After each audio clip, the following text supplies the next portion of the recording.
Thank you for that, and sorry I'm not where your agenda says, which is I'm opposed. I think anyone who knows me would be quite surprised to find me there. I have to say I'm very disappointed, Madam President, that it's only floor speakers that compete for the extra beer and not those of us speaking from here. But there we are. Life isn't perfect.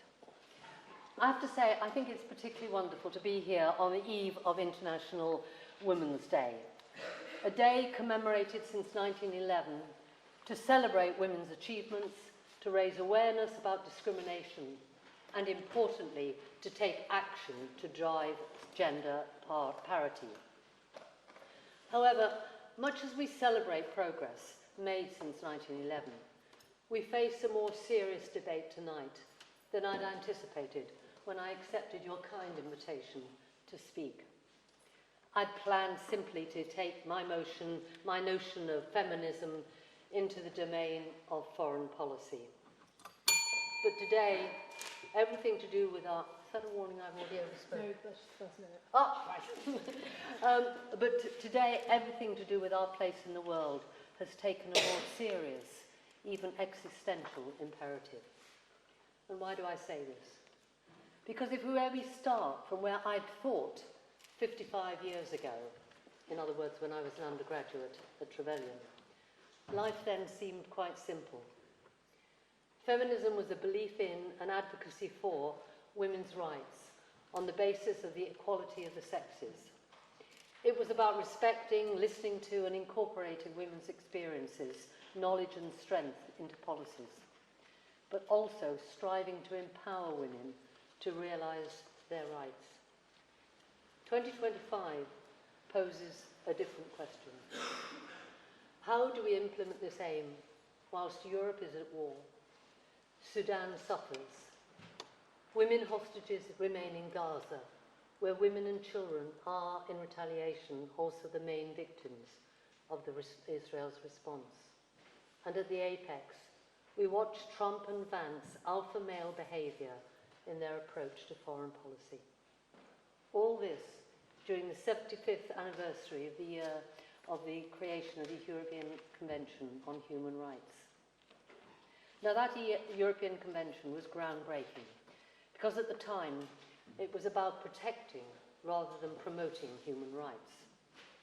It was also, and remember it was written in 1950 before you were born, it omits any concept of feminism, although it does rule out discrimination based on sex.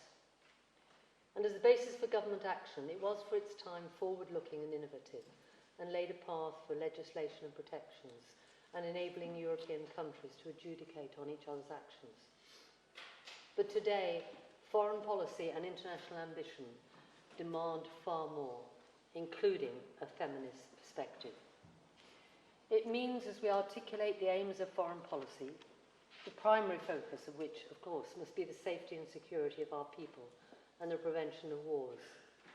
We should no longer rely simply on men's assessments of needs, opportunities, policies and expenditure, nor on measuring the impact of our work simply on the population in general, without a more granular assessment of the effect of women separately from men. This isn't easy. We would love to see peace, security, a fair press, freedom of thought and expression, equality, economic growth in, for example, Afghanistan. But it seems as if our male cricketers being able to play a male cricket team from Afghanistan is more important than the treatment of women in that country. I was going to talk about Afghanistan, but we're going to hear much better than I could about why an issue like Afghanistan and the rights of women in that country must be central to our foreign policy and not just an add-on. Because we talk a lot about soft power, but unless we stand up for the women in those countries, then none of our power is going to be effective. Now you might ask, without me going through the catalogue of the disadvantages of women in Afghanistan, which I hope we're going to hear from, you may say, do we have the right to protest about women's rights or the lack of them in Afghanistan or in Iran? My answer to that is yes. These are human rights. These are human rights to which the UN committed itself as long ago as 1948, before even I was born, with the Unilateral Declaration of Human Rights, produced, as we know, mostly through the extraordinary work of Eleanor Roosevelt, committing nations to recognise all humans as born free and equal in dignity and rights, without distinction of any kind, such as race, colour, sex, language, religion, political opinion, birth or other attributes.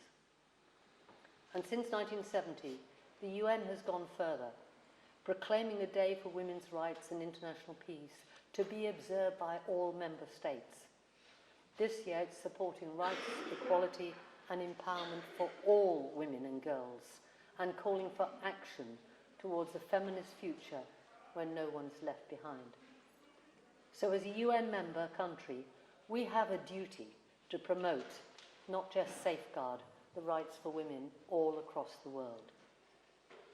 However, even looking just within the UK, there are issues where international collaboration and therefore our foreign policy is needed to protect women and girls. From non-consensual and intimate image abuse, from fake AI pornography, from the effects of hate speech on social platforms, often aimed at our women and girls, but generated or enabled abroad. The Tate brothers causing problems to our girls, but helped out of Romanian jurisdiction by America. No longer can domestic law alone deal with these assaults, even our domestic women and girls, which is why all of this must be part of a foreign policy. Furthermore, how our domestic policies, whether that's on trade, aid, travel freedoms, modern slavery, affect women abroad must be written into our foreign policy. How we support women with birth control, with abortion, through pregnancy and childbirth, protection from HIV, prostitution, human trafficking. They all need to be based on the feminist view of women's rights. But rights are at risk. They're at risk today across the world, but even within the West from Trump's presidency, with his cuts to US aid as a matter of principle, not cost, the reduction of rights to abortion, and silence on Russia's kidnapping of Ukrainian children. We cannot be seen as a country to condone this. So in this context, International Women's Day is needed more than ever to help further the cause of women's equality, equally abroad as here. And to demonstrate our support for that, I urge you all to support the motion that this House believes that countries that promote gender equality should adopt a feminist foreign policy. Thank you.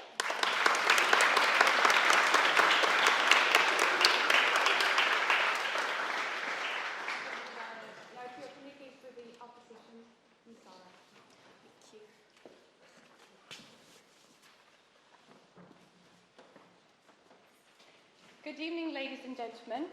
It is such a great honour to be speaking to you here as we celebrate International Women's Week, a time to reflect not only on the progress made, but also on the areas where women's voices continue to be overlooked. I wish to talk to you about feminist foreign policy, a concept that is becoming increasingly popular in international relations, yet remains contentious in its implementation. While countries such as Sweden and Canada have presented themselves as pioneers of the feminist foreign policy, their approach raises some fundamental questions as to the real-world effectiveness. Should the United Kingdom thread along the same path? And if yes, at what cost? Through my speech, I will present to you the limitations of the current feminist foreign policy model, its implications for the UK foreign policy, and propose a more pragmatic approach to integrating feminist principles. And hopefully you will decide to vote against this motion. So feminist foreign policy was first conceptualized by Sweden back in 2014 and was later embraced by Canada as a model which prioritizes gender equality, human rights, and most importantly, peace building. Its main feature is that it relies heavily on soft power, that is gender-sensitive diplomacy, development aid, and advocacy, that exists in the opposition to hard power, which, as you're probably guessing correctly, involves reinforcing military strength, strategic defense, and prioritizes security. The intention of the feminist foreign policy is worth every praise. It's almost as if there's nothing more noble than promoting women's rights globally and challenging patriarchal structures in diplomacy. However, the practical application of the model often contradicts its ideals. Let's take Sweden as the first example. It is a country which claims to champion human rights and gender equality, yet continues to maintain arms deals with countries that systematically infringe upon women's rights. Only 10 years ago, Sweden faced fierce backlash for selling arms to Saudi Arabia, a country well known for its repression of women through its guardianship system, restrictions on mobility and travel, and workplace discrimination. And most of these were still in effect in 2015, before the 2019 reforms.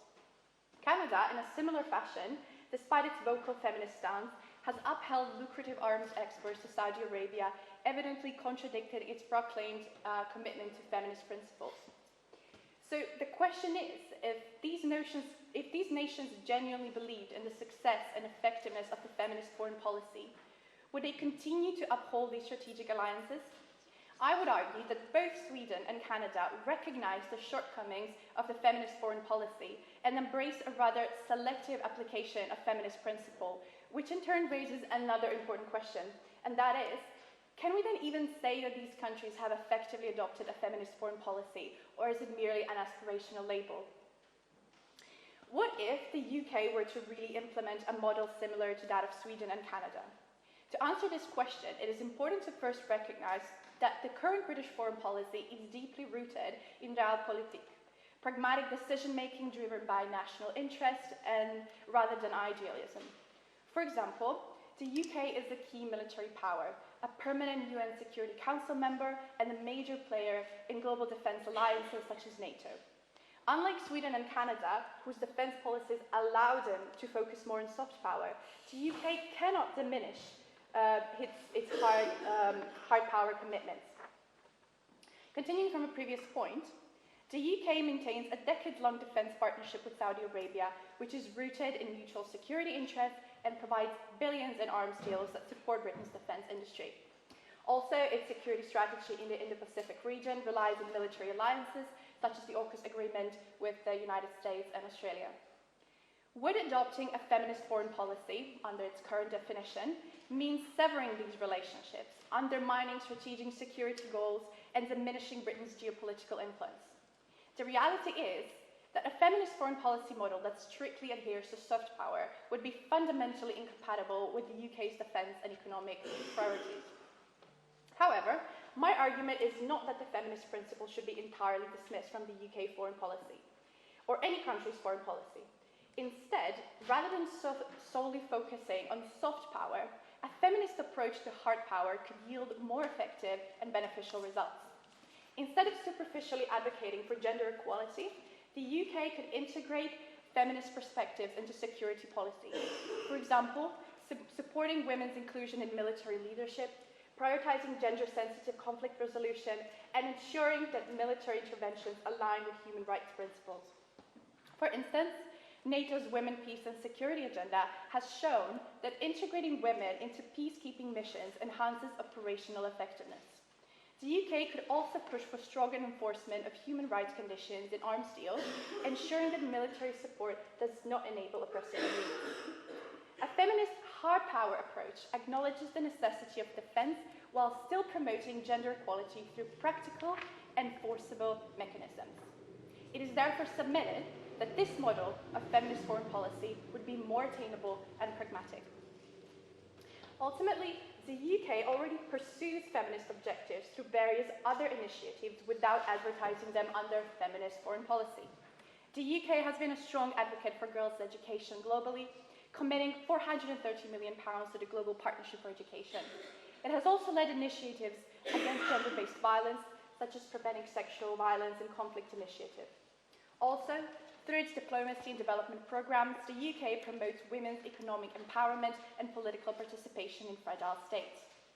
Instead of adopting an idealistic and, as we have seen, unattainable feminist foreign policy that inevitably contradicts the geopolitical reality, the UK should continue integrating feminist principles within its existing security and foreign policy frameworks. By doing so, it has the power to champion gender equality while maintaining its strategic effectiveness and defense on the global stage. In the light of the points here presented, I invite you all to vote against the UK implementing a feminist foreign policy. Thank you.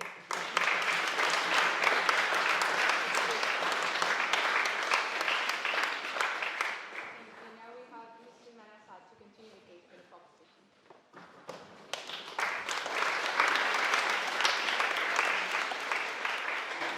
Madam President, ladies and gentlemen, it's a real pleasure to be here at the Durham Union this evening. It's actually my first time in Durham, so it's a really, really nice to be here. It's nice to follow Baroness Hayter too. Thank you so much for giving me the opportunity to talk a little bit about Afghanistan. In August 2021, I found myself in the middle of Kabul, watching as the Taliban regime came back to power. I watched with alarm from the house I had taken refuge in as the Taliban's white flags went up across the city. Whilst I was figuring out how to get myself to the British military, I was greeted by a cheery 9-year-old Afghan girl. She was still in her school uniform. She was laughing and smiling, and she came up to greet me. "Would you like some food? I can bring some if you're hungry," she said to me. I replied, "I don't think I have much of an appetite. How come you're so cheerful? Have you not heard the news?" "Oh, about the Taliban. That's just a bad joke. Someone's playing on us." I took her by the hand and I said, "Come with me." And I walked her to the window. And there I pointed into the distance. "Don't you see that Taliban flag?" "It's true, they are back." She giggled. And she said to me as she walked off, "I really think you're gullible. It's clear you're not from here. It's a bad joke." In that moment, I felt a deep pain in my heart because I was going to make it out of there, back home to London, back to the freedoms that so many suffragettes had fought hard for here in the UK. And yet I knew what was about to happen to Afghans. Today, half of Afghanistan's female population is denied basic fundamental human rights under an extremist, repressive, authoritarian Taliban regime that hates Afghan women and girls. Afghan women and girls are banned from getting an education, banned from work, banned from walking outside without a male chaperone. Their faces and voices are banned from TV and radio. They are told what to wear. They're forced into marriage, and if they protest, they are imprisoned, sexually assaulted, and worse, murdered and silenced. The ones who survive exist in the shadows. This is what we call gender apartheid. Why did this happen? To put it simply, because a group of men from the United States and a group of men from the Taliban signed a deal in February 2020, facilitated by another group of men from Qatar, with no real guarantees that safeguarded the rights of Afghan women and girls in the country. They left women out of the conversation and out of the deal, and look where we've ended up. So what? That's Afghanistan's problem. What does that have to do with us? I'm sure a lot of people are thinking that today. I think it's naive to think that what happens in Afghanistan or Syria or Palestine or Ukraine stays there. We don't live in an isolated world, as much as some would like to think. We do trade, we do business, we travel, we see events unfold in real time. Our government is deeply tied to global affairs. When war broke out in Ukraine, we felt it here. We welcomed refugees, we gave money to support them, and we saw the impact in our daily lives. But more importantly, we are connected by our ideals, our values, and the exchange of information, linking us in ways we don't always see. Women and girls' rights are under attack globally, with setbacks in education, healthcare, economic and political participation. From the rollback of reproductive rights in the United States to restriction on girls' education and exclusion of women from public life in countries like Afghanistan, these regressions threaten decades of progress towards gender equality. And these extremist ideas and views don't stay in these faraway places. They are already working themselves into our population. I only have to point to Andrew Tate as one example, as Baroness Hayter said. A man who has used social media to promote anti-women narratives and as being held up as a symbol of male greatness, putting the lives of the women and girls, men and boys all over the world at risk. Andrew Tate might not live in Britain, but his ideas are shared in Britain. And the same goes for the Taliban. They are being used as a role model example by extremist groups around the world, quoted in places like Indonesia and Pakistan as being a role model of how a country should be run. Recently, I saw a TikTok of a British man in his 20s stating how the UK should also implement a ban on female education. Imagine if you today, as a woman, was banned from entering the University of Durham simply because of your gender. So when we talk about feminist foreign policy, what do we actually mean? Simply put, feminist foreign policy is an approach for international relations rooted in feminism, the belief in the social, economic, and political equality of the sexes. It seeks to advance gender equality, and by that I mean both of men and boys and women and girls, of human rights, of sustainable peace, while recognizing that these principles benefit both people here at home and those abroad. By promoting inclusive decision-making, conflict prevention, and economic justice, feminist foreign policy strengthens global stability and prosperity, which in turn enhances our own national security, our own economic growth, and our own social well-being. Helping women and girls in places like Afghanistan, or Iran, or Palestine, or Ukraine means that we contribute to making our own nation safer, more secure, more prosperous. That's why the UK must adopt a feminist foreign policy, not as a slogan, but as a bold, transformative commitment to making the world safer, fairer, and more equal. The concept is really, really simple. If our foreign policy doesn't prioritize women and girls, it doesn't work. A feminist foreign policy is built on three powerful pillars: rights, representation, and resources. These principles must drive the UK's diplomacy and security efforts if we are serious about creating lasting global change. On rights, women's rights must be non-negotiable in every aspect of foreign policy. This means demanding reproductive rights, championing minority communities, and ensuring that trade and diplomatic agreements promote gender equality. The UK can't claim that we lead on women's rights while cutting funding for gender-based violence prevention or collaborating with oppressive regimes. A feminist foreign policy puts human rights above political convenience at the heart of decision-making. 2. Representation. Women must be at the forefront of foreign policy leadership. This means having more women at the negotiating table during peace talks, leading diplomatic missions, and shaping international security policies. Research shows that peace agreements are 35% more likely to hold when women are involved. Yet women are still largely excluded from global peace discussions. If we want a truly peaceful world, women need to lead the way. And third, resources. A policy is only as strong as the funding behind it. Right now, support for women's rights organizations and gender-focused development programs is shrinking. A true feminist foreign policy would reverse cuts to aid, increase investment in women-led initiatives, and ensure that funding reaches the grassroots movements driving real change. Without financial backing, gender equality commitments remain empty promises. For the UK to adopt a feminist foreign policy, that means that we need to reverse cuts to aid, end collaboration with regimes that oppress women, and ensure women's equal participation in peace and security negotiations. Now, we've heard from the other side. It seems a bit idealistic, but it's both a moral and strategic necessity. The most fragile states are those where women's rights are most repressed. The most stable economies are those where women are empowered. There can be no lasting peace, no real progress without gender equality. Sweden was the first country to adopt a feminist foreign policy, and other nations are now following suit, recognizing that it's the right thing to do and the smart thing to do. The future of foreign policy is feminist, and the UK has the opportunity to lead this transformative shift. The UK has a choice: continue with a foreign policy that treats women's rights as an afterthought, or take a stand, leading the way in creating a safer world for everyone. We have a chance to make sure that moments like the one that I witnessed in Kabul in August 2021 is not repeated again. We have a chance to stand up for the rights of women and girls, to make sure that they can go meet a friend for coffee without a male chaperone, they can get an education, that they can work, that they too can show their faces on TV and speak on radio, that they are worthy of the same privileges that we are, because nobody is free until all of us are. Now is the time for bold action. Now is the time for the UK to lead, and I urge you to support this motion.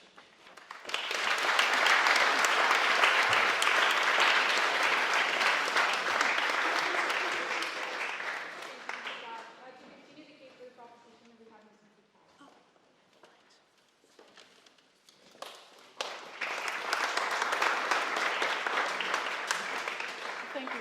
Did this is actually my third of those events where I have taken part in a debate. And I have to say that, strangely enough, it's the first time that I agree with both sides, because the arguments are pretty compelling. And they are compelling because we're not actually talking about a super-duper feminist foreign policy. We're talking about looking at what we've got and improving it. And in fact, the interesting thing about the way in which this year's International Women's Day is sponsored, so the theme is accelerated action. So do something more. You know, take the bits that we don't like and see what we can do. Of course, realpolitik matters. You know, how you deal with Saudi Arabia matters. Now, of course, we're all going to be spending loads more money on defense. Until a few days ago, defense spending was not ethical.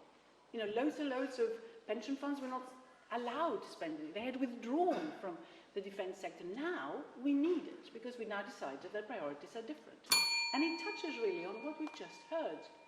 We get more security from spending that money wisely, which we are going to spend on defense, and dealing with countries which can handle that type of extra cash and whatever support we might need them, because they're going to be making better decisions. We've already heard, if you involve women in any decision making, you end up with a considerably more secure environment than would otherwise be the case. This comes from almost every source, and I was looking on the train at what has come out of an organization which is called the Organization for Security and Cooperation in Europe. It has 57 members. Now, Europe, how many countries are there? It actually includes the US, of course the UK, but it includes also Canada. So it is much wider than just European. And their emphasis is also on what do you do to improve that security. And they focus this year, in a big speech by our own ambassador to that organization, on equality and involving women more. So what we really are talking about is getting the structure to be a bit better, to get the right actions happen, to involve more women because you get better results because of that. It is a little bit like this thing about climate change. We say we really believe in climate change. We do a certain amount, a lot of greenwashing, I have to say, a little bit like with foreign policy, a bit of feminist washing, and I think you're quite right to suggest that a lot of the initiatives are not really achieving anything very much. But we can but try, because the world is going to be a much safer place as a result of that. And it's interesting because you can look at some of the information we just heard about, you know, men making decisions about various things. Well, I mean, the interesting thing is, how did International Women's Day start? If you look at some of you Google it, you get all sorts of different bits of information that tell you, you know, some UN organization did this. Actually, it seems to have been started by Lenin, who in 1922 decided to have a Women's Day to honor all the women who had helped with the Russian Revolution. And it's carried on since. So all sorts of people, then followed by more evil people, men in those cases, apologies to the men, thought that this was important. Why did they think it was important? Because you actually need the women. You need them in wars. You need them to reconstruct the economy. You need them to sustain the children who are going to come up. Loads of men disappear in wars, and someone's got to come in and rebuild society. Who does that? It's women who do that. So it is acknowledged, and that's really why we are where we are now, with women, if you like, fettered in a way, but also the understanding that there is a real reason for it. And being an economist, I would say the reason is really economic. If you're dealing with countries which are doing well economically, you don't need to give them an awful lot of aid. They will think a little bit more like you. You don't need to worry about them. So foreign policy becomes easier because they're your friends, they're like you, if you like. And we do know that keeping women away from the workforce in particular, keeping women away from decisions, actually leads to less growth. If you look at anything that the World Bank or the International Monetary Fund are saying, the restrictions put on women's employment in particular, but in every other aspect of life as well, reduce your GDP and your welfare and your prosperity overall and your well-being, if you were to move all those barriers away from the women who in many places can't really work because their husbands won't let them, because their night work is not allowed, because they don't have any legal rights, property rights, and so on. Those are gradually improving in most places, not in Afghanistan, obviously, and they are bringing those economies up. You increase education, what you do is you increase society's output, because you have more educated people. And there is a really good study that I looked at when I wrote my book, Women versus Capitalism, which was a Norwegian study, which tracked back the marriageable age of girls in various societies. And what they found is that if they looked from the 1500s up to nearly 1800, and they looked at the increase in the marriageable age so that girls could stay in education a bit longer, and if they were in education, they also could bring up their children with being more educated, because they could bring them up in a better way with more information, and they married a bit later. And what happened over a period of time is that those countries where the marriageable age was increased were the ones that actually industrialized first. They were the ones that benefited from the industrial revolution that took place. And loads of other bits, and I'm sorry to have to say, in Eastern Europe, stayed behind because they simply didn't do that. So what you found, therefore, is that economics matters. Economics matters in terms of bringing up an economy by using your capital, your human capital, better. And it changes the way people think.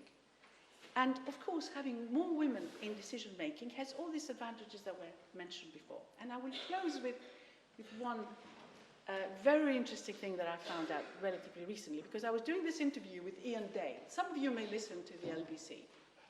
Ian Dale used to, in fact, run Bite Back, which is a big publishing company. Of course, I was very kind to him because he published my first books, so, you know, you've got to be kind. But he was indeed a great supporter of anyone who has any ideas at all on producing something. And he has written a book on dictators. So he produced this book on dictators, and I was in this debate with him on this, introducing the whole thing. And he said, all the people who wrote about the dictators were men. Because we asked, how come it's all men who wrote about it? He says, I must have asked 20 women to contribute a chapter in the book, because they were all chapters, and nobody volunteered at all, which we thought was really rather interesting. They either didn't feel at all sort of close to a dictator, somehow to explain what was under there. They couldn't understand the psychology. I don't know what it was. But anyway, they had better things to do, maybe. But anyway, they didn't do it. And then we said, all right, so all your dictators, what are they? They were all men. And there was one woman in the Middle Ages, which is really very interesting, and I have to read that book, because I haven't actually read that particular segment. But what it does show you is what we started from the beginning of this conversation, in terms of women and their contributions, if you like, to peace and stability. Because what is it that we want right now? Peace and stability. Just tell me, when you're watching television, how many women you have seen in very serious roles, running Russia, for example, or running the US, for example, or running the Ukraine, for example, or France. Well, yes, we have Meloni in Italy. And, you know, we all have a certain view about Meloni in Italy. There is a lack of women in positions of power. And if you don't start from the bottom up, then you never get there, and we won't have peace. That's why we need a feminist foreign policy. Thank you.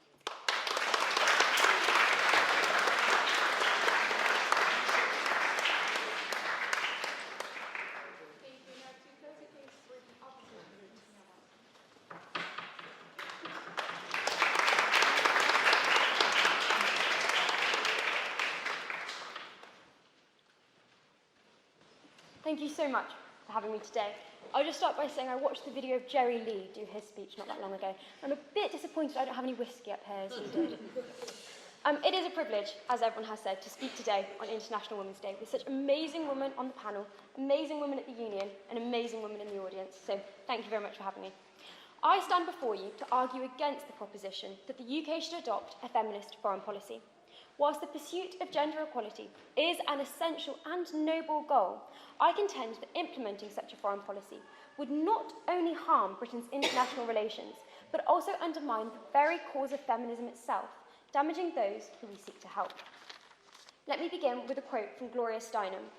"We need to remember across generations that there is as much to learn as there is to teach. There is as much to learn as there is to teach." Ms. Steinem underscores here the necessity of humility and cultural sensitivity, which historically Western nations, including the UK, have failed to embody. From the forced assimilation of Maori cultures in New Zealand to the repression of indigenous languages in Kenya, we have seen how imposing external values can lead to resentment and alienation. It is with this historical context in mind that I argue adopting a feminist foreign policy risks perpetuating a new form of cultural imperialism under the guise of feminism, alienating those we seek to help, damaging the label of feminism, and ultimately impeding our goal of gender equality. So I put it to you like this: you must either consistently apply the principles of feminism, or else you damage it. This then leads to a narrow set of policy actions available, which could actually block the best approach. Your alternative, as raised, is inconsistent application, but then that opens you up to claims of performative feminism and undermines the label of feminism itself. So whilst we may laud the sentiment of feminist foreign policy, in practice the label can be counterproductive in alienating countries whom we seek to impact. Consider, as raised, Sweden's experience. Foreign Minister Margot Wallström initiated Sweden's feminist foreign policy, and then she clashed with Saudi Arabia over their record of women's rights. Now, the end result was not gender equality in Saudi Arabia, but rather the recalling of the Saudi ambassador to Sweden. So, as remarked by the next Swedish foreign minister, who tellingly removed Sweden's feminist foreign policy, the label became more impactful and, in plain reality, damaging than the effort itself. True change may not come from a bold title, but rather subtle, persistent, culturally sensitive policy approaches that work with and not against host countries. The countries we perceive to be most in need of feminism and gender equality are likely to be the ones who react the worst to a label of feminism attached to British interactions with them. So I ask you this: how can we strive for gender equality and seek to improve the welfare of women around the world if we have no contact or social capital? But rather, with this history of colonialism and cultural imperialism, Western nations risk completely missing the mark and not addressing the diverse perspectives of marginalised women around the globe. This undermines trust and hinders collaboration on some of the most critical issues of our time, such as female education, because the label of a feminist foreign policy acts as an obstruction to change. Furthermore, one must ask what measures are in place to hold the UK to account. How would we know if a truly intersectional feminist approach is being striven for? Because if it is not, the consequences on feminism itself should not be understated. At a time when the word feminism is under a seemingly unrelenting barrage of attack, if it is shown in any way to be lacking, the label is opened up to more criticism, inhibiting the work it could do in the future. And absolutely, make no mistake about it, the UK's implementation of a feminist foreign policy is going to be flawed. This is because, as raised, foreign policy inherently deals with a myriad of different problems, from security threats to trade negotiations, and these cannot always prioritise feminism without compromising on other essential objectives. To attempt to make feminism the guiding principle of all of them is akin to putting a square peg in a round hole. This blanket prioritisation severely limits the policy options available to the government, for example, when responding to conflict, ultimately to their detriment. So if then the British government was to not consistently apply feminism, we would open ourselves up to being called hypocrites. Take, for example, Germany. They have a feminist foreign policy, but their stance on the Gaza conflict or their implementation of the Schengen policy, both of these conflict with that. Such inconsistencies expose them to accusations of performative feminism, eroding trust both in their policies and, critically, in the broader feminist movement. Of course, further inconsistencies arise from the change in number 10. Foreign policy is ultimately the prerogative of the party in power, and as such, the opportunities for genuine, specific and targeted change could instead and better arise through long-term programmes completely separate from a notion of feminist foreign policy, thus unaffected by leadership changes. Problems of gender inequality are complex and cannot be solved overnight. A feminist foreign policy risks unstable support that could leave women and girls more vulnerable than they were initially and without protection from backlash. At a time when feminism faces these relentless attacks, we cannot afford to weaken its credibility. And if feminist foreign policy fails to deliver tangible results, appears hypocritical, or hurts women more than it helps, it risks discrediting feminism as a whole, making it harder for future advocates to advance gender equality. Now, feminism is absolutely an aim to be worked towards, and it should be intersectional, compassionate, and culturally sensitive. What it should not be is disjointed, hypocritical, and engineered by the West without concern for its intended recipient. Adopting a feminist foreign policy is fraught with risks that could damage Britain's international global standing and undermine feminism itself. Instead of imposing an externally labelled framework, we should strive for policies that are culturally aware and adaptable to the complexities of international relations. Feminism should inspire our actions and motivate us to change, but to constrain them is to damage us all. For the UK to implement a foreign policy that is characterised by its feminism does damage us, but critically it damages those who need feminism the most, and it carries long-term ramifications for feminism itself. So, let us work collaboratively with diverse communities around the world to achieve true gender equality. Let us take inspiration from Ms. Steinem and learn from these women to create a feminism that is long-lasting and inclusive of all. I put it to you that that is not a British feminist foreign policy. Thank you.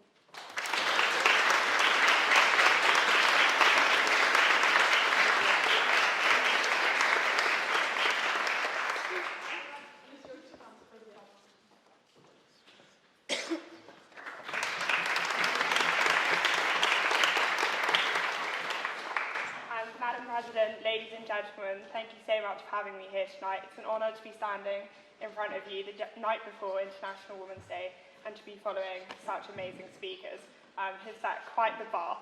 There's a myriad of reasons as to why I think a feminist foreign policy should be implemented, many of which you have all very eloquently explained. I think a feminist foreign policy sufficiently addresses many of the gaps in our current foreign policy, particularly in terms of security issues. A feminist foreign policy redefines security beyond traditional state-centric and military-focused approaches. It also acknowledges that true global security means freedom from all forms of violence, including domestic abuse, economic instability, and environmental threats.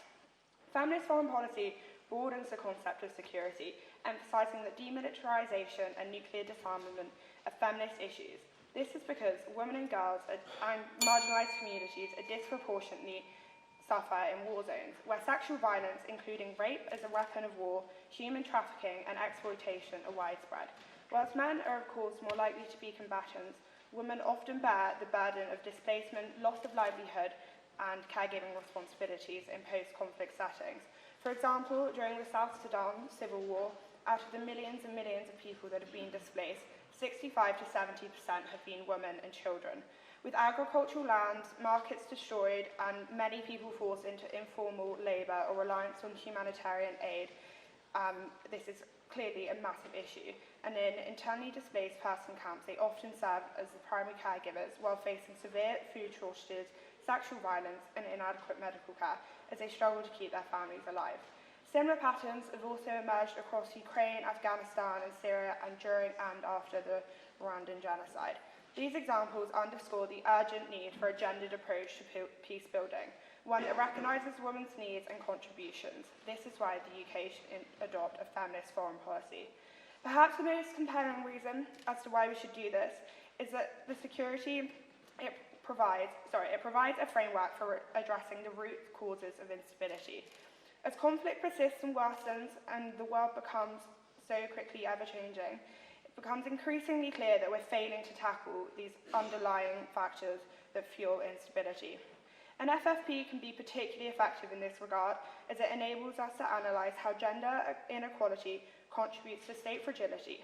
If the UK adopted this approach, we could focus on structural inequalities such as unequal land rights, political exclusion and economic marginalisation. We can prioritise early intervention in gender-specific warning signs that often precede broader conflicts, such as rising violence against women or restrictions on their rights. A clear example of this can be seen in the Syrian war.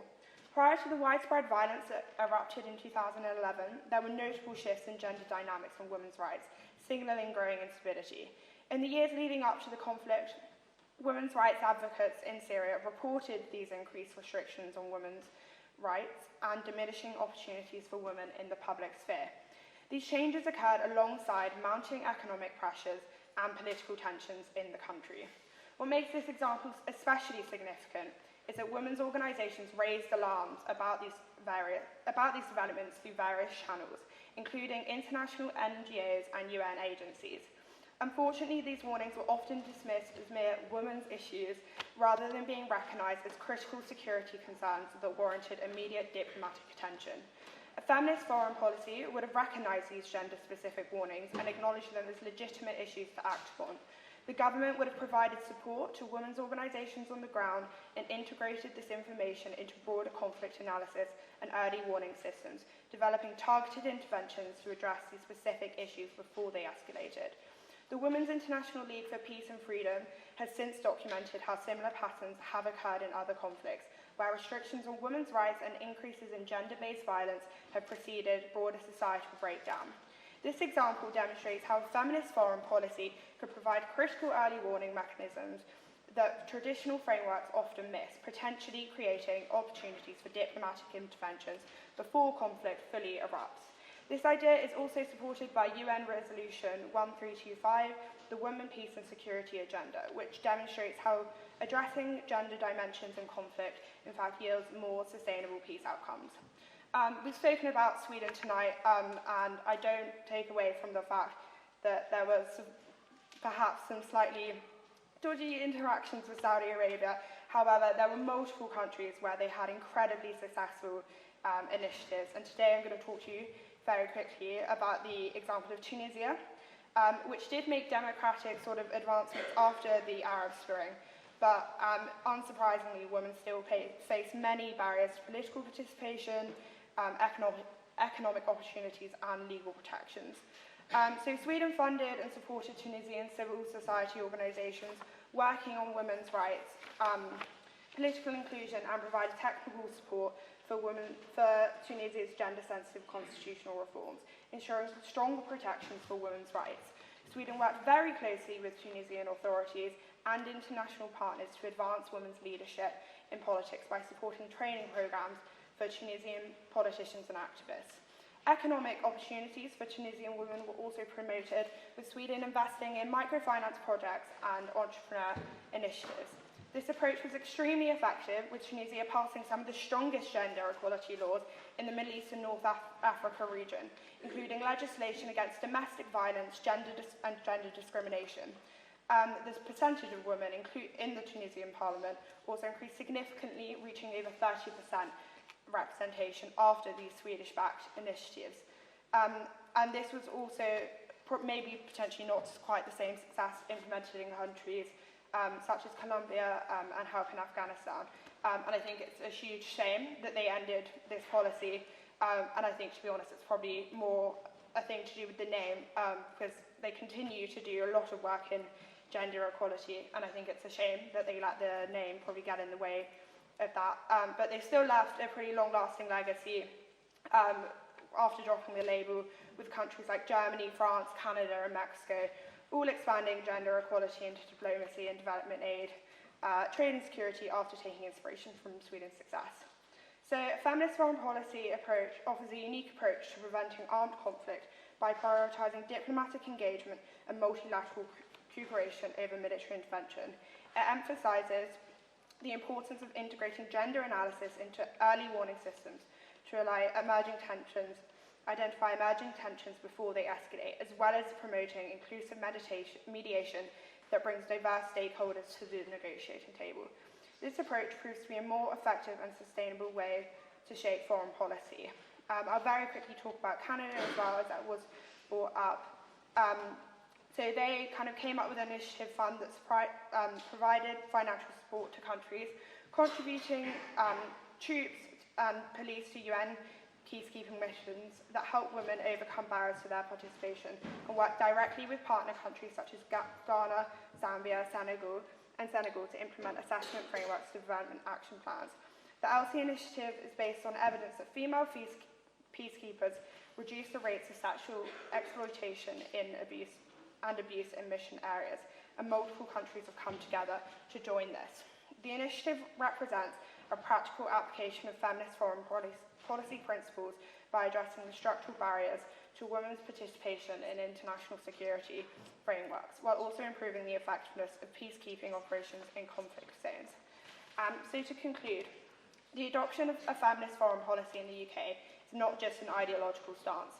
It's a practical and transformative approach to global peace, security, and human rights.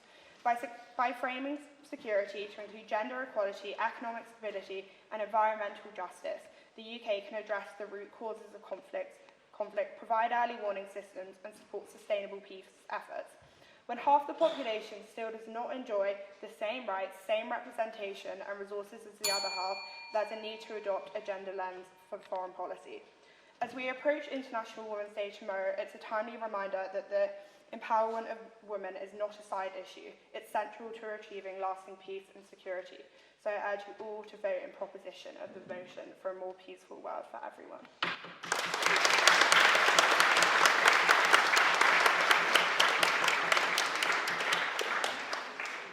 Thank you so much for an interesting discussion. We will now move to floor speeches. They will be under 5 minutes long. Please.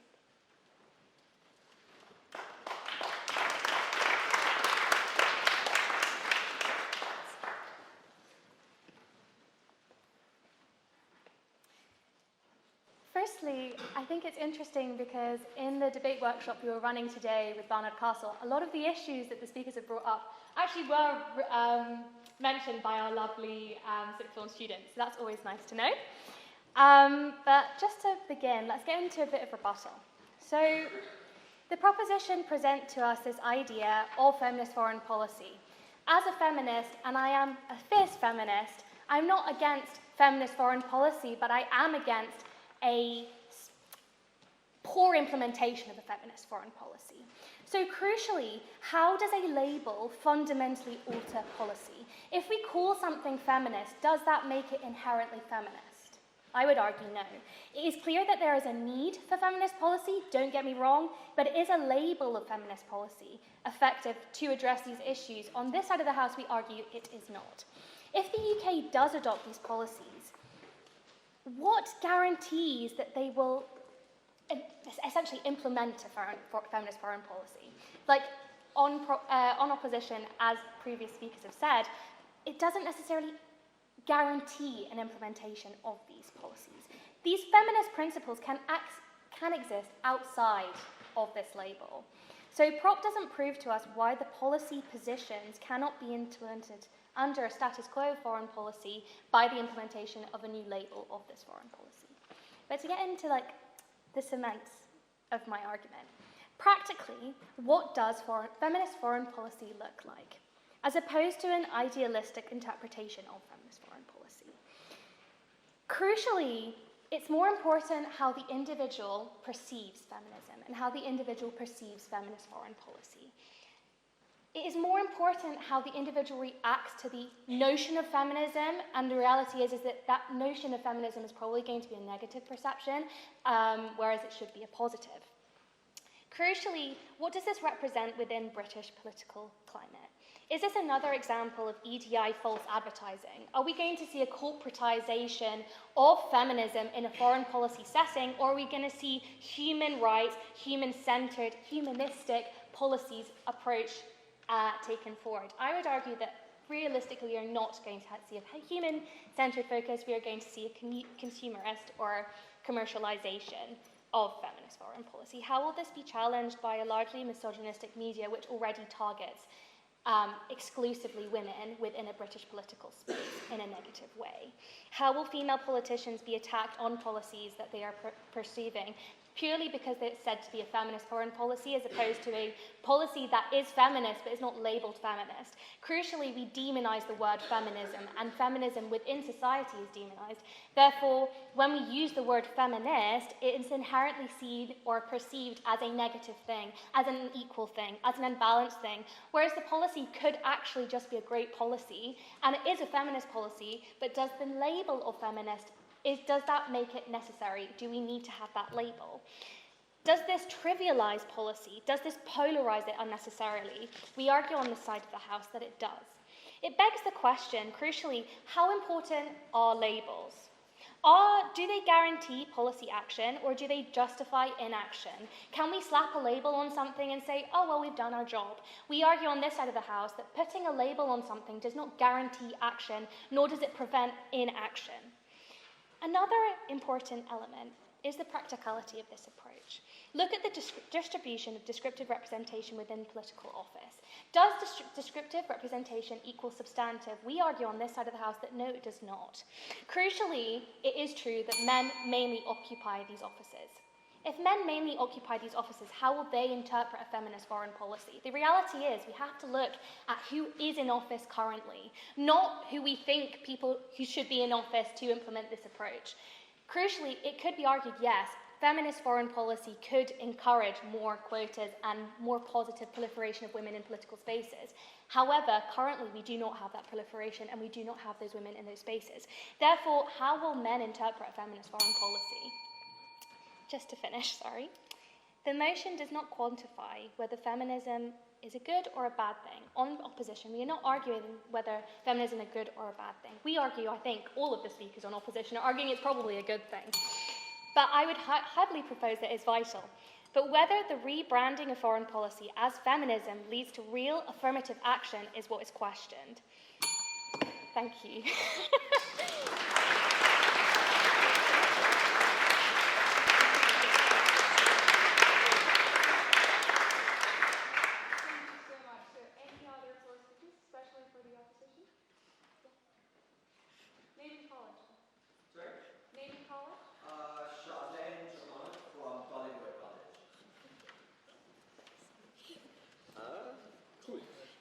Real quick, what? Nice. How long do I get for floor speech? 3 minutes. Awesome. Cool.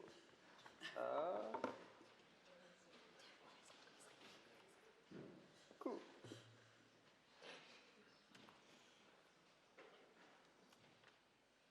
Okay, first things first. I think the government has given us a remarkable case for why feminism is good. They've told us why it's important, why it's necessary, why it is, on balance, a positive force for change. They haven't told us why feminist foreign policy. Do not let them lie to you. What do I actually mean by this? Look, feminist foreign policy is not just to be feminist. It is not just, ooh, we want more feminists in power because that's where change actually comes about.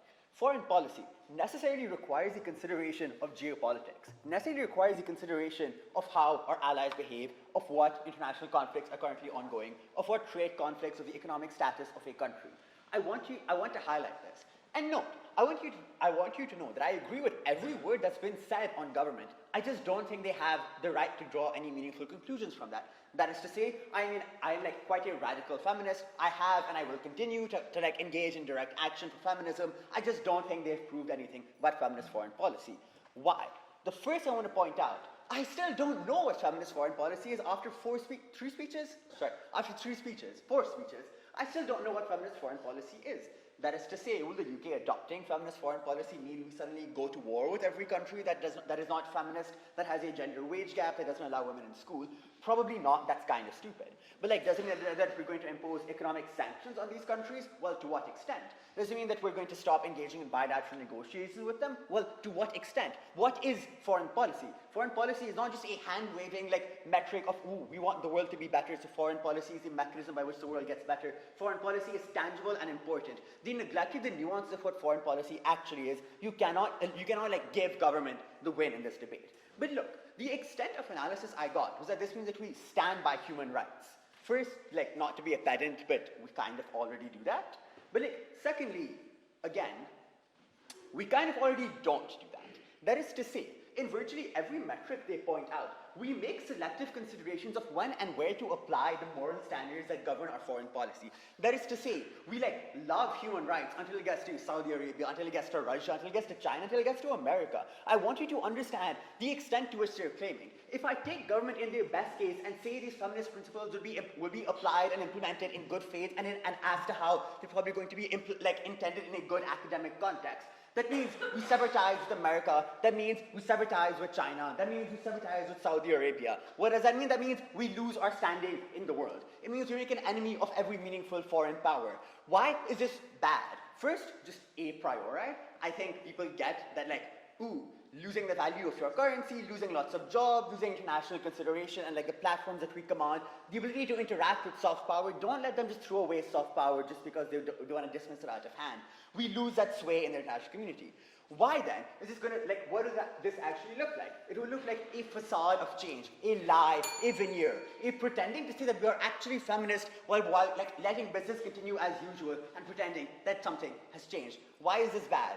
First, just a priori, I think lying isn't good. I don't think the state should do it. But on top of that, this facade of change enables complacency. It says whenever like someone continues to be anti-feminist, continues to be misogynistic in a place of power, we get to dismiss them and hand wave them away and say, well, this country is feminist. How could they be doing something anti-feminist? This looks like in America with a backsliding of democratic policies. People think they cannot possibly be anti-democratic because it is America. America is itself democratic. Cool.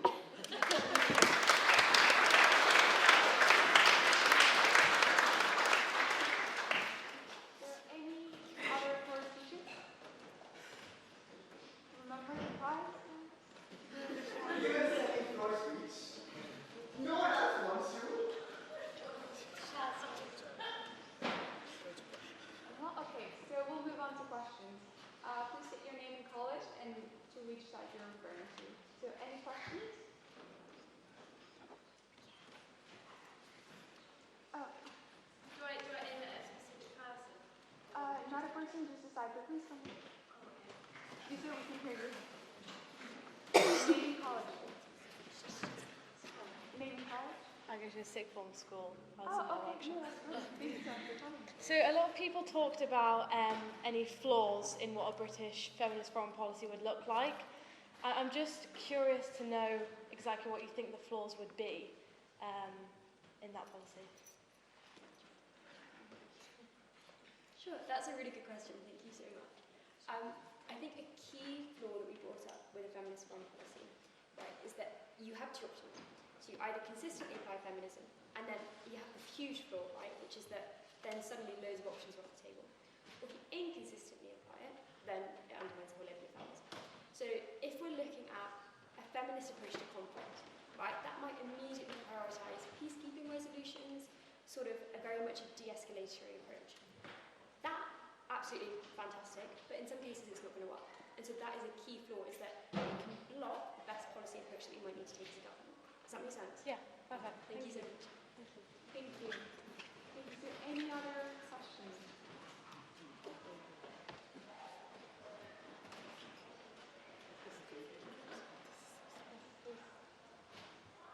Why is it that feminist foreign policy goes beyond a label?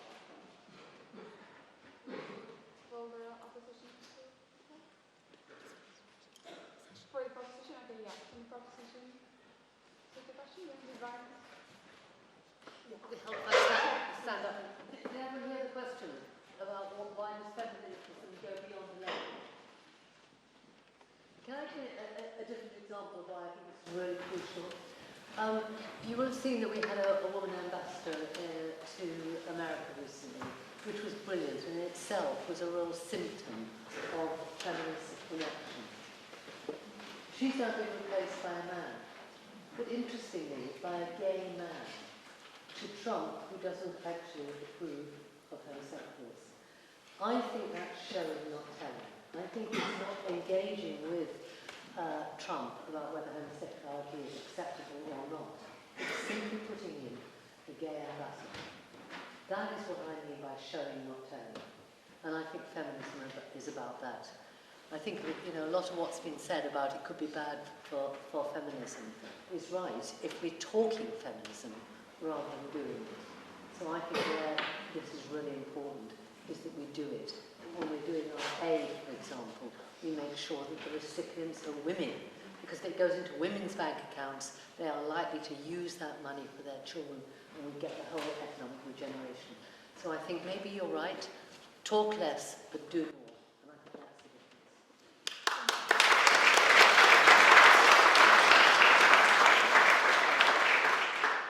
I do remind remind you that anyone who asks a question is invited to a free drinks reception on the 24th, so I hope that includes So, any other questions?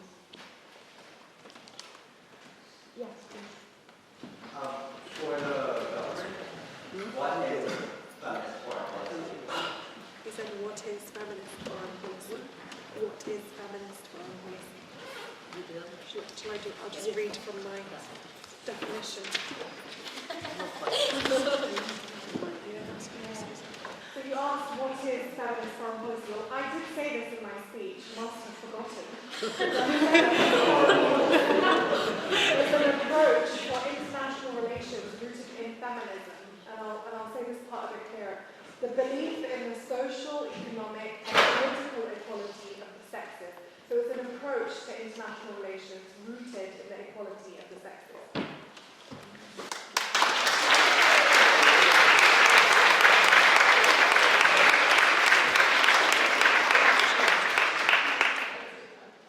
Any further questions? Yes, please. Name and college. Hamza Ibrahim, Great College.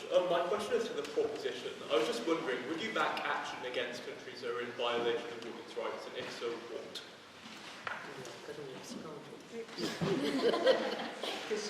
I mean, the biggest example here is obviously the one that I spoke about the most, which is Afghanistan.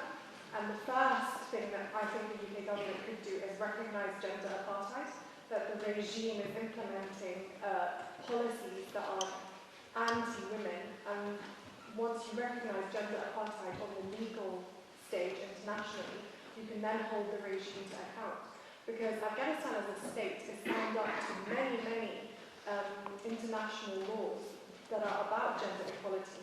They are currently in violation of those laws as a state, and it's the regime that's implementing its own laws and policies. So if we were able to do that as a first step, we could hold the Taliban to account at the International Criminal Court of Justice, for example. And the second, obviously, is sanctions, economic sanctions against regime officials, travel bans against regime officials, and making sure that we stop the financing and funding of regime officials. So where they are funded, we stop the finances going towards them. That's how you cripple a regime that is implementing a gender apartheid policies and laws.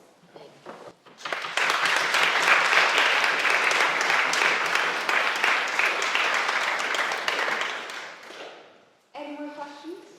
Yes, please. Name and college. My name is Pryce of Great College. I have a question for the proposition. Do the honourable members of the proposition believe that a feminist foreign policy in the UK could actually create some meaningful change? Unfortunately, the United Kingdom is not nearly as powerful as it used to be. The honourable lady just mentioned defunding regime, imposing sanctions. How could we do this without the support of our allies? Trump's America was certainly not approved. Is this a wise decision to make? And would it actually create any meaningful change? Yeah, it's a very good question. Of course, you sort of more or less answered it, because one has to do it with others. And for those of us who believe that we should be close to Europe, we're showing that we can do that in defence right now with our support of Ukraine, even though the US is not really behind us. So there's been a new reinvigoration, if you like, of acting together against a regime like the Russian one, and also whatever Trump is saying, about which we don't agree. So this is really important. I mean, there's been a huge change of emphasis on defence spending, as I said earlier, which we wouldn't have had otherwise. There could be a similar thing if we unite and work more closely together, also on human rights. And can I, and gender equality, can I just remind everyone, of course, what this proposition was, just before you vote? It wasn't the label. It was whether you implement, as much as possible, a feminist foreign policy.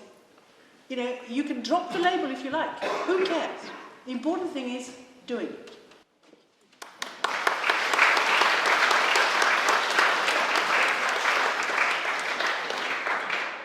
Thank you so much. So we have time for a couple more questions. Any other?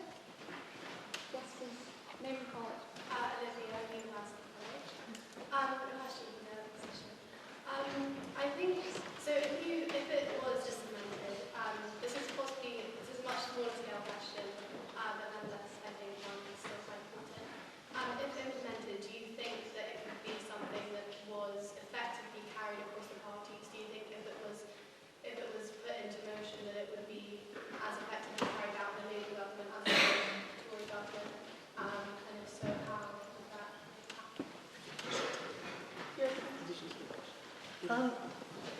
Actually, I do think this is something which the parties are pretty close, and we could do it.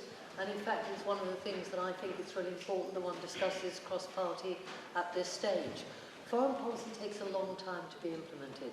It isn't something you can take a decision now and it happens. It is about building relationships, and that all takes time and it takes different administrations.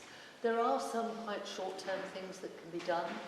I think at the UN, I think in one of the committees on human rights, I think there's, if not an Afghanistan person, there's certainly from someone from one of those regimes, sitting on a committee looking at human rights. So I do think there are some decisions that can be taken. It's Saudi, is it? It's there, I'm corrected by those who know more about this than I do.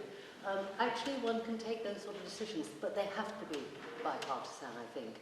So I think we can work on that.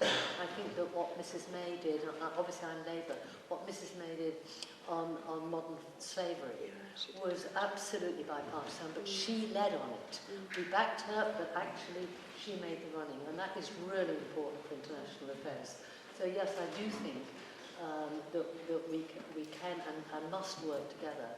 This is something, as we said today, actually, I think the difficulty is this side of the aisle. We should probably get married, actually. We're so close. It does unite us. It's what we want to achieve and how we want to do it, and I think it must be bipartisan.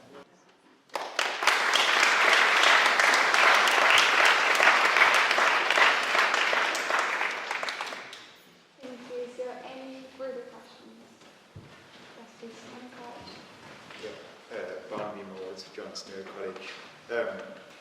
My question is not so much about the substance of feminist foreign policy, but how do you sell this in a world where, as you've clearly pointed out, there are groups of men who are clearly maybe scared of feminism or feel like it's working against them? Like, how do you sell this to them that it benefits everyone, not just women? So I mentioned in my speech that when we talk about gender, we're not just talking about women and girls. That when we say gender, it means men and boys. Because if you look at what the Taliban is doing in Afghanistan, for example, they're not just repressing women's rights in a gender apartheid regime. They're also killing and kidnapping and imprisoning any man who stands up for women's rights under their regime. There was a group of young university students who walked out of their lectures in Afghanistan in protest of the Taliban's ban on girls' education. They were picked up and imprisoned by the regime, therefore silenced. It was like a message that they were sending to other men and boys not to do it. So I don't think it's about just seeing it from the lens of female and woman and girl. It's about all-encompassing men and boys in the conversation too.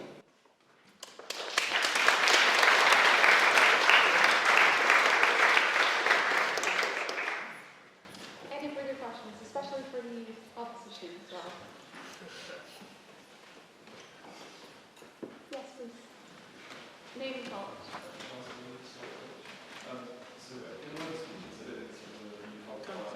Yes, sir, could you speak up? Yes, so in one of the speeches, it wasn't held by everyone in the opposition, but it seems that someone was making the argument that we needed to be careful of cultural relativism when acting a feminist foreign policy. And I was wondering, because it seems to me that we have to hold that feminism, an idea, is better than other ideas potentially held by other cultures. What would the examples of kind of cultural relativism how might we avoid it if it's an equal or a thing? Thank you so much. It's a really good question and a great opportunity to actually expand on that point. I think if we look at predominantly it's countries in the Middle East, is where I would first go to, it's very easy to come from a Western perspective. And on one hand, you have absolutely gender apartheid, indisputably. But it's very easy to sort of take the perspective, and it happened a lot in the invasion of Iraq, is that these women are unable to be agents of their own change, right? We are here to save you. I think there's a huge rhetoric of white men saving brown women. And I think that's something the West has to be really careful of, is not overlooking the ways these women are campaigning for their own freedom and their own agency. Just because it's different to how it looks here doesn't mean it doesn't exist. And so I think that's the real nuance that we need to be careful of. It's not that we shouldn't help and we shouldn't try and, help these women who are going through awful things, but that we should be careful to not say, you're doing nothing and we're doing everything and we're here to see. I hope that's clear. Does that answer your question? Yes. Thank you so much. I find this point really interesting, and I'm glad that you brought it up in your speech, because when we talk about culture, I mean, I've heard this argument a lot in the media that it's Afghan culture or it's Islam is the reason why women and girls are denied their education or their jobs in Afghanistan, for example. But that's not the truth. I mean, 150 years ago, women were denied the right to education here in the United Kingdom. It wasn't British culture, it was patriarchy. It was sexism, it was misogyny, right? So I think we need to be careful when we try and frame it. I think it's really important that we build solidarity across bridges, across cultures. We're all standing for the same thing. We all want human rights across the board. And yes, it might look different, for sure. And we need to be careful of that.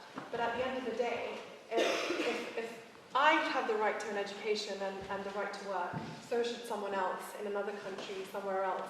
And we shouldn't allow other people to use culture or religion as a reason to deny them that.